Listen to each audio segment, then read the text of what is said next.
Good morning everyone. I've just got myself ready for the day. It's Sunday. I have had a nice shower and done my hair. I need to zhuzh it now because it should be dry. It's Vlogmas day 9. I always get the numbers wrong. I'm not the best with that kind of thing. But I'm pretty sure it's day 9. I usually do this upside down, so let's tip my head over. I always do my wavy hair routine and then use like a little serum or an oil to scrunch it out at the end.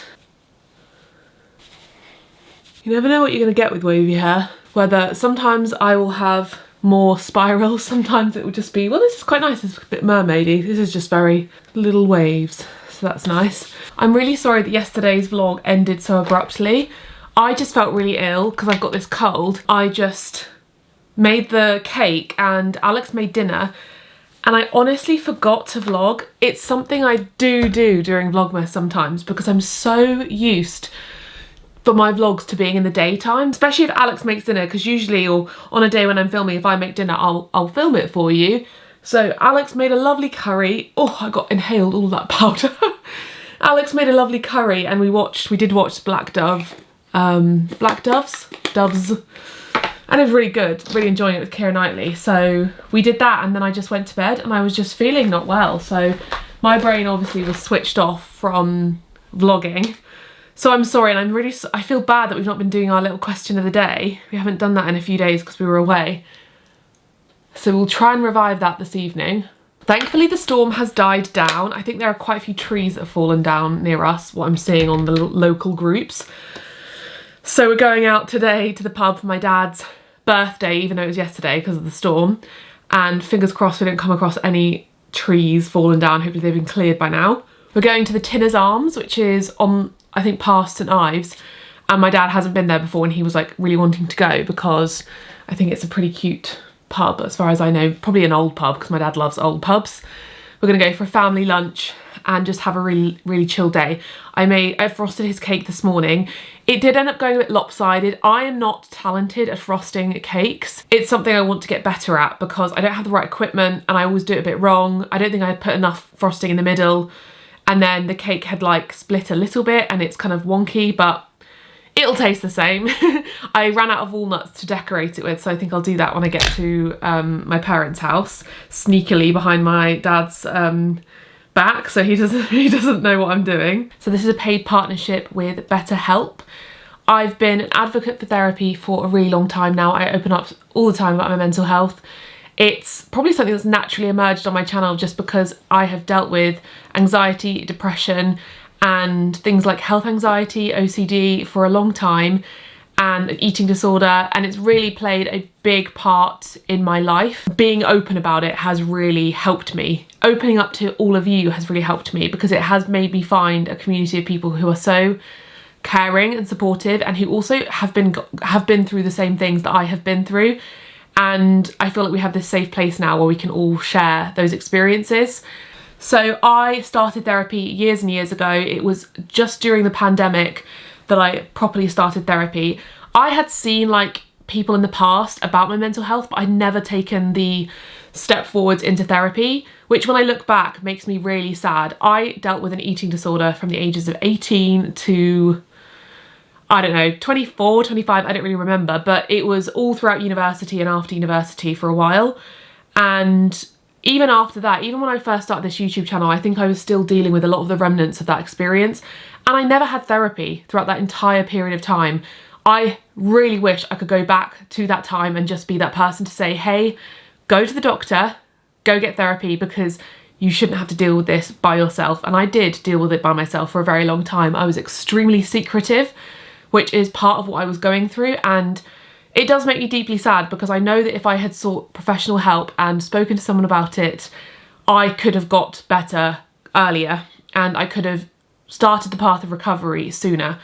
I ended up getting therapy years later in the pandemic, so in 2020, which was so much later than I should have done because I had been experiencing things like anxiety and depression for a long time in waves and never really fully grasped what was going on with me. And I hit rock bottom. I was feeling really triggered. I think that it was the pandemic that did it. I ended up developing debilitating health anxiety, which probably some of you have no idea what that means. It is a form of OCD, and it's obsessive compulsions with checking things like your body, checking symptoms, seeking reassurance from friends and family, to the point of it interfering with your life and resulting in really, really extreme levels of anxiety. So I'm not talking when you get a bit ill and you get worried and you Google it and it says awful things and you get panicky and you're like, oh gosh, but then it goes away. I'm talking any feeling I had in my body, any experience I felt, any symptom, any information from the outside world. If I saw anyone else was ill, I thought I had that illness too. And I tried to apply their symptoms to me.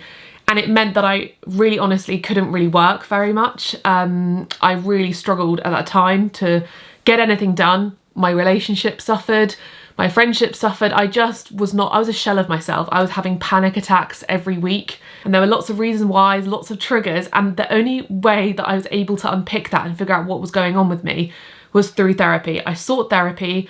I had talking therapy, I had CBT, and then I also saw a psychologist because I wanted to get to the bottom of what was going on with me.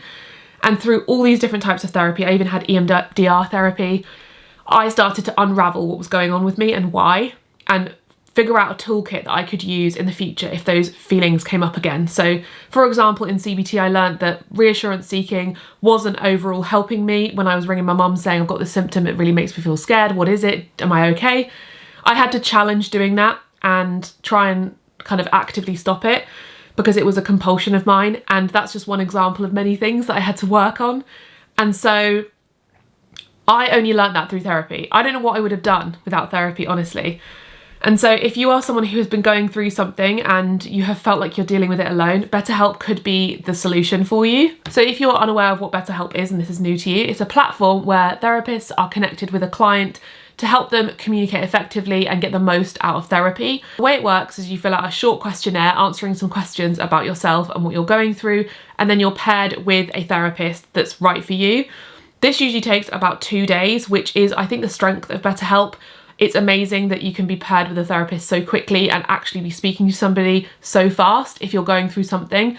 And also, if you don't feel like you connect with that therapist, it's also an option to switch therapists. There's no like, this is your therapist and that's it. You can easily change, which I think is amazing. Because I think it's really important that you feel connected to the person you're speaking to and that you feel okay with opening up to them. You want to have that chemistry with them. So it's really, really great that you can find the therapist that fits right for you. They carefully make sure that all the therapists on the platform are well qualified and their customer support team is excellent. They are there to help you with any questions that you have. They have over 7,000 reviews and a Trustpilot rating of 4.5, so they're a platform that you can trust. There's also a journal inside the platform, which I think is great because you can journal your experiences and also your experience just with therapy in general and how you're feeling and going through that. There's also group sessions available every day, which I think is amazing to have that community on there. So if you have been struggling and you have been thinking about getting therapy, but you've had that roadblock and you're a bit unsure about it, you haven't taken that step yet, this could be your sign. So check out BetterHelp in the description box down below. You can use the link there or I'll put it on screen for you and you'll get 10% off your first month of therapy. So good luck if you do give it a go. I know lots of you have done and you've given me that feedback and it's meant a lot to me to read your messages about how BetterHelp has changed your mental health and really supported you through a difficult time. So yeah, go check it out. And I'm gonna get ready, spritz a bit more perfume on me. It's my little Floral Street perfume. Love this perfume. I've had this for ages. This is Wonderland Peony. Peony, not peony. I read that very literally. And we've got to go now. Yeah, we've got to head out. OOTD. I have got my Organic Basics jumper on, which sadly has a hole in it. I'm assuming that's like from a moth. Might need to figure out how to repair that. This is a summer dress, but I do wear it for winter because it looks cute with jumpers. And then can you see my new boots? All of you said, get the boots. Which luckily, if you watched to the end, you know that I did. Hopefully you can see that now. I don't know if you can, but I thought the maroon looked good with the pink. Either gonna be navy or the pale one. Let's try the pale one because I wore the navy the other day. The issue with this one is my hair molts all over it. It's so visible. So every time I wear it, I have paranoia about having loads of hair all over it. This could look cute with the jumper, but then maybe the length of the skirt. What do you think? Okay, here's the first option. Because it's hard for me because The U-coats are long enough. These are two vintage ones. Well, ones my mum gave me. And they're actually long enough. Is this any longer? No, they're actually very similar. Maybe this is less noticeable because it's a similar colour. I'm going to have to watch this back and decide which one I want to wear. I think that the light one looked the nicest, and I don't think the length matters because I'm not wearing like a formal outfit. I'm wearing quite a casual outfit. And then I'm going to put this scarf on that's half grey, half burgundy. I usually go for the burgundy side. I did have this brown bag, but I'm thinking, does that really clash? I don't think it matters.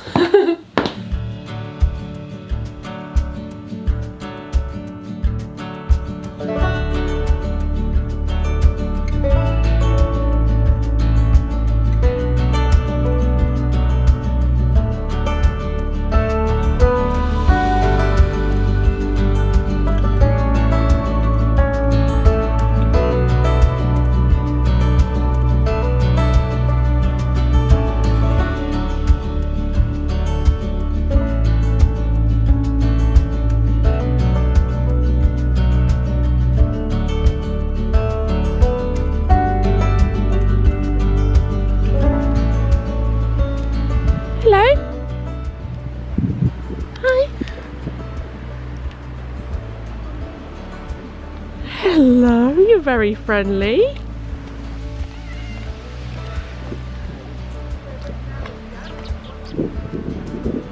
He came straight for me.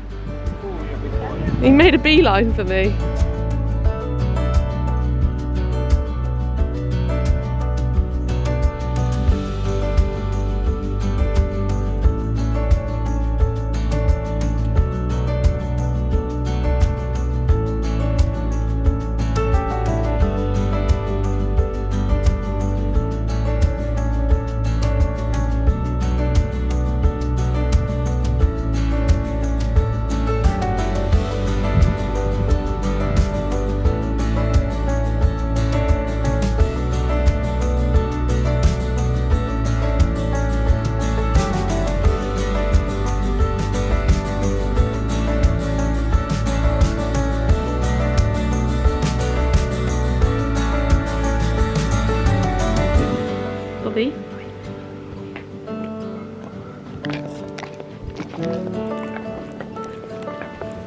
Can we get you something to drink? Do you have any tea? Decaf tea? Hello! Who here has been watching since Willow was around when we used to live at my parents' house? We've just had a nice roast dinner at the Tinner's Arms for my dad's 70th birthday, and now we're back at my parents' house and they're in the middle of redecorating. They've got lovely tongue and groove panelling. Can I show them? Yeah. They've got a new little fireplace, and this was a lintel we bought for our old house. We never used it because we discovered that there was that huge miner's fireplace beneath. So we kept it, and my parents have used it here. And they've got an electric fire with their TV mounted. And then over here is a cabinet they got on Facebook Marketplace, this one. And they've had it built in with bookshelves that all need to be painted in and stuff. Very exciting little renovation. Yeah, it's got a lot more work to do. Yeah, but it's very looking good so far. Got all the stuff built in. And this is the lovely blue colour, and then they've got stripy wallpaper that's going above. And look at this. My mum made these lampshades. Is that not so cool? With this pattern, and there's a matching, look at this, a matching tissue box, which I think I'm going to have to commission you to make me, mummy. And all the cushions. Look, you need to start this business. Look at all these cushions that she's made. And the carpet. I picked the carpet up. Yeah, the carpet's not been updated yet. You can imagine what the room was like before, more 70s, and they're bringing it into the future. And this is another cushion that she made. Looking lovely. I really like this chair. Is this Facebook as well? Facebook Marketplace. Facebook Marketplace. And this matches his wallpaper. The stripy wallpaper. So cool. Strawberry, raspberry and cranberry and... Yeah, look at this cabinet. Are you going to paint this blue? Well, debating whether white or blue. Having a debate, white or blue. Should they do this white or blue? White here, blue back there. Yeah, that'd be cool. Or all white, all blue. There's another piece going away here. All Yeah. through. Wood. Mm. And that's all being filled in. And this is all being filled in down here. Oh, you got your new tiles? Mm-hmm. Have to report back when it's done. I didn't show you the inside of the pub, but there was a lovely fire. It was very cosy. We were sat in the restaurant area though because it was quite busy, but the roast was very good. Had a really nice nut roast, and the drive to the Tinner's Arms, you must have seen it. It was so stunning. The sea with the moors, just breathtaking. It's a bit lopsided. You see how it's fallen over a bit. Oh dear. Okay, look, there we go. That looks neat.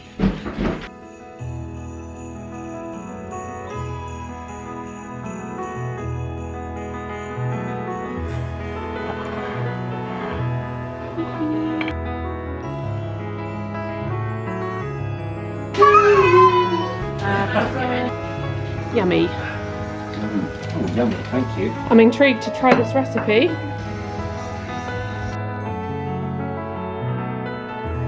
Pikachu's got a bit of cake on his ears. Yeah. I come first. Pidgeotto's having some cake.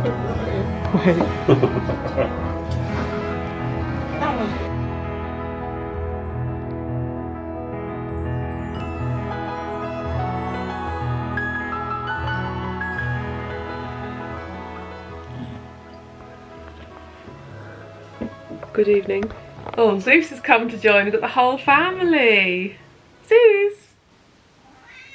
Come on, you can do it! Come on! You're going to get up onto the chair first. He's getting a bit older, so he struggles a bit more now. Yeah! I think it's good for your activity levels, Zeus, to do some climbing once in a while. Zeus is 16. Still looks like a cute little kitten. Jealous. Someone did ask about what our favourite Christmas memory was. Zeus. You stay here. God, I can't think of one specifically. I mean, like, I just generally remember enjoying Christmas a lot. I enjoyed finishing school for the holidays. I have one. Yeah. I remember the year that it snowed on Christmas Day. I'm sure lots of you probably have that memory too, because it snowed one year on Christmas Day, and it, funnily enough, was the year that all of our family came down to stay with us at Christmas, because we have family from Surrey, well, Brighton. Was there family from Surrey at that point? I'm trying to remember back then, because my auntie has moved to Cornwall now, but I'm trying to remember when she moved to Cornwall, because I think she used to live... I actually don't remember because I was so young, but our family from Brighton came. Brighton and Hove came down. Oops. And potentially also Surrey, but I don't actually remember where everyone lived back then. So it's all of us, and then on the day it snowed, I remember just thinking, wow, that's so cool. Oh, I do. I actually remember a Christmas where we went to Centre Parks. Oh my god, that's went epic. on. Normally, we wouldn't go on holiday on Christmas Day because it's a bit weird, but we went on Christmas Day, and I remember opening all the presents there and having a little fire on, and it snowed, so that's pretty great. Maybe that was the same year. Yeah. And also, I think the Christmas where we got engaged, that was really good. Why? Well, because we got engaged and like we went to the spa, and then like the day after that was Christmas Eve. It was just a really fun time. You went to the we had spa? our house, yeah. What spa? The St Michael Spa we just came back from. Oh my god, I forgot that we went there Yeah. after we got engaged. No. Yeah. Oh my gosh, we did. That was a good Christmas. Yes. Someone asked what our Myers-Briggs personality types were. I don't know who that is. I've done it with you once. Can everyone comment what their Myers-Briggs personalities are if you know it? Because I think I was what, no, EEP No. QJ. you were INTP, so introverted. Let me Google what that stands. So I know it's introverted. Can't remember what N stands for, but Naughty. thinking and perceptive. And I am INFP, so feeling instead of thinking, but very close. So the question was, I wonder what MBTI types you are. That's what they're called. He guessed that I was, or she or he, I don't know. Maybe it is a she because it says Jenny. We were just yeah, okay. Yeah. So I think it's Jenny. Maddie is either ESFP or ENFJ, and Alex is INTP. So you've got Alex bang on. And I did chat with you in the comments and said that I am actually INFP, but I am like 45, 55, extroverted, introverted. So I took the test. I've done it quite a few times because I was curious, but a lot of people are like on the brink of introversion, extroversion.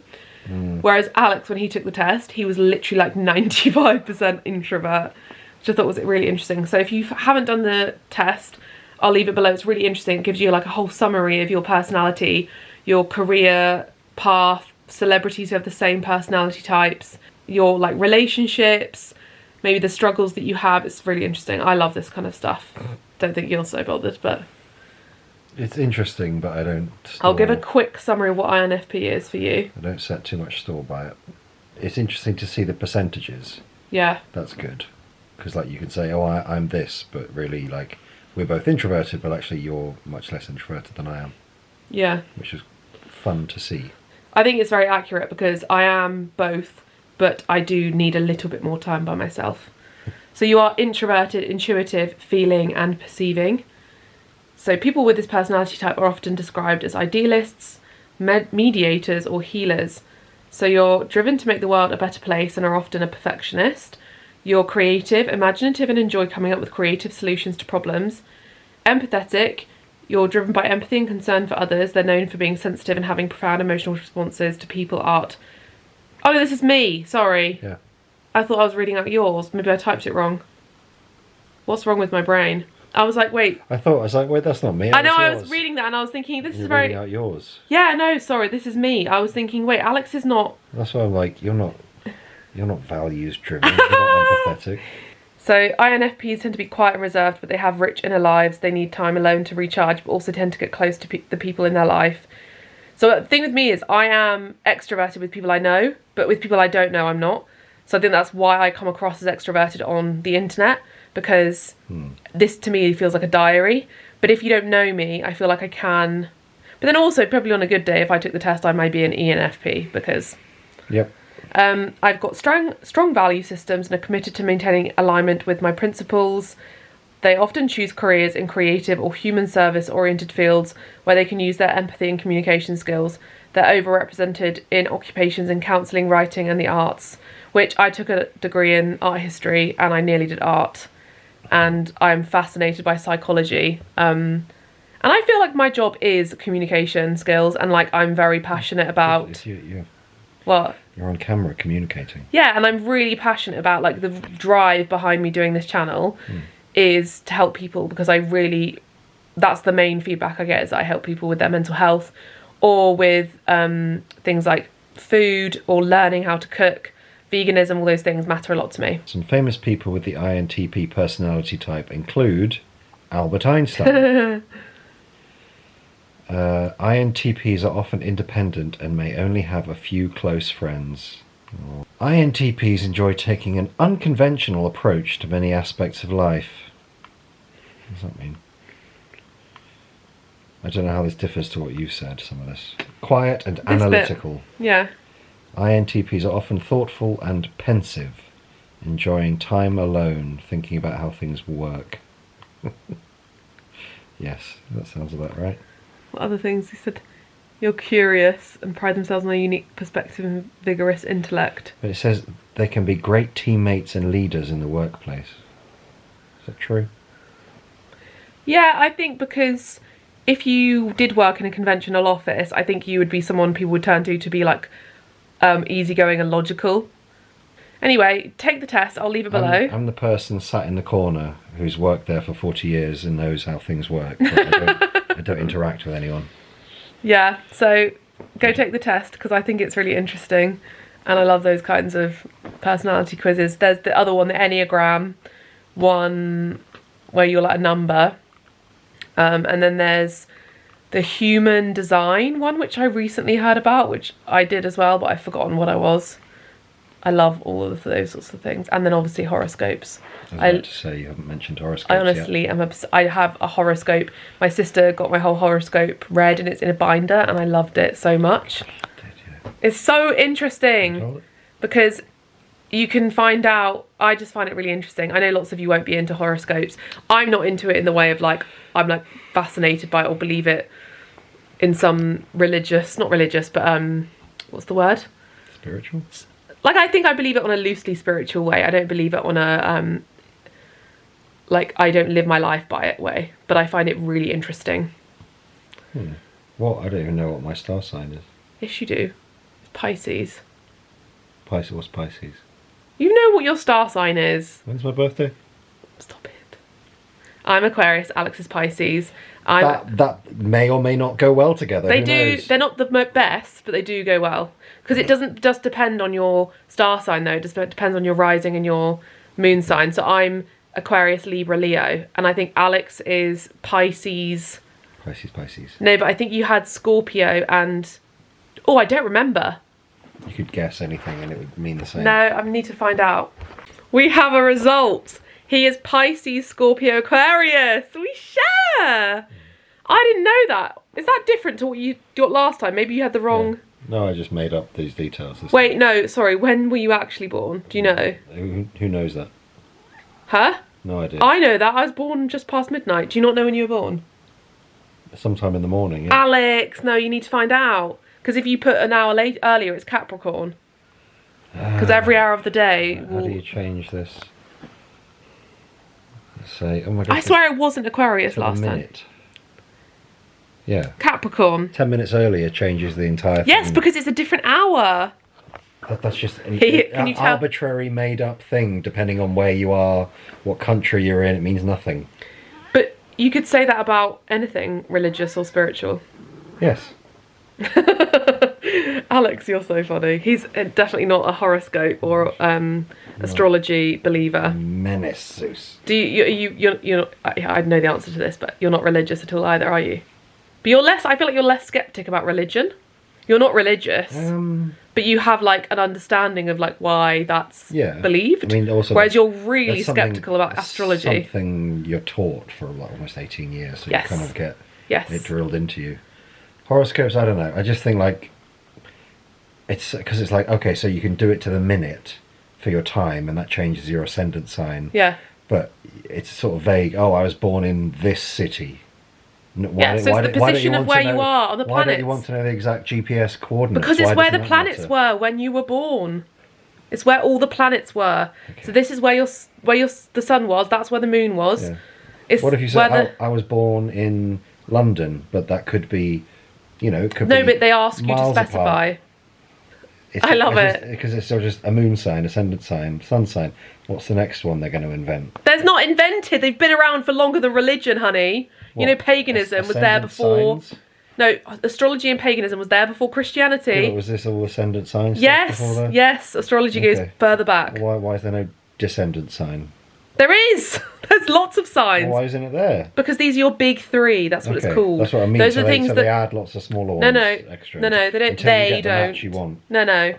These are the big three that determine the largest parts of your personality, and then there's lots of other parts that carry it all together. I find it very interesting, and also as someone who's interested in sci-fi and the stars, like this is what people were analysing years and years and years and years and years ago. Yeah. And then we learnt better.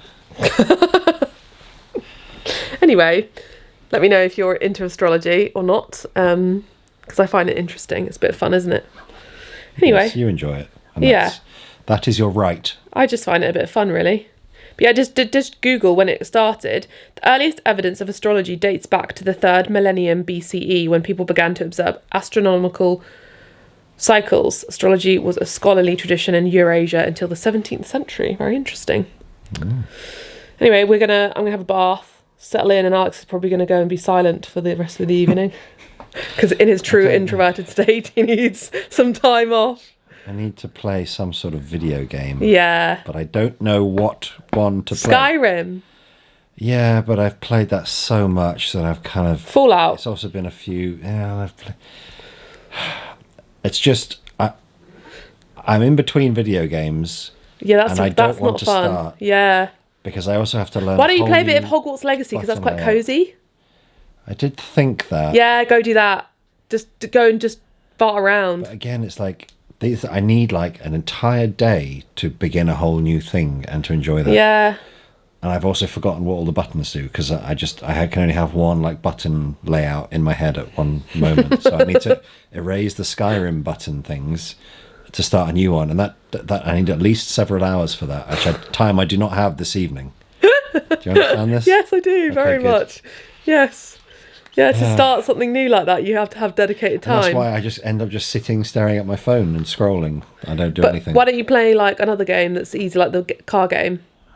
Yeah, that's true. I know. Yeah, just go do that. Forza Horizon 5. Very fun. I'm going to go have a bath.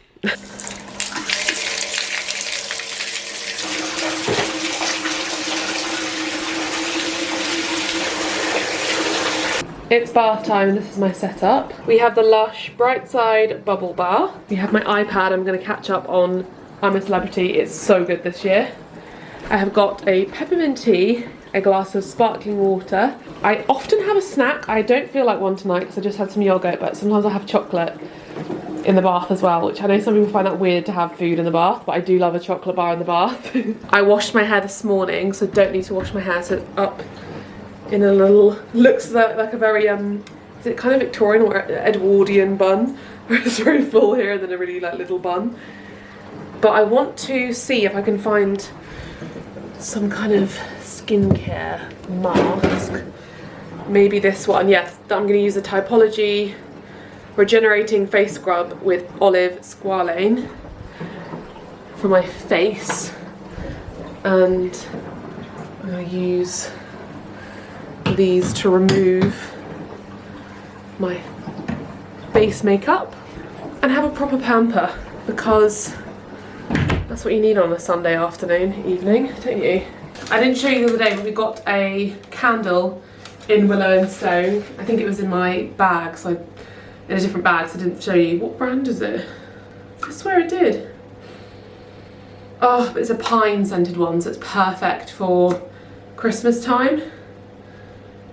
It says cypress and fir soy wax.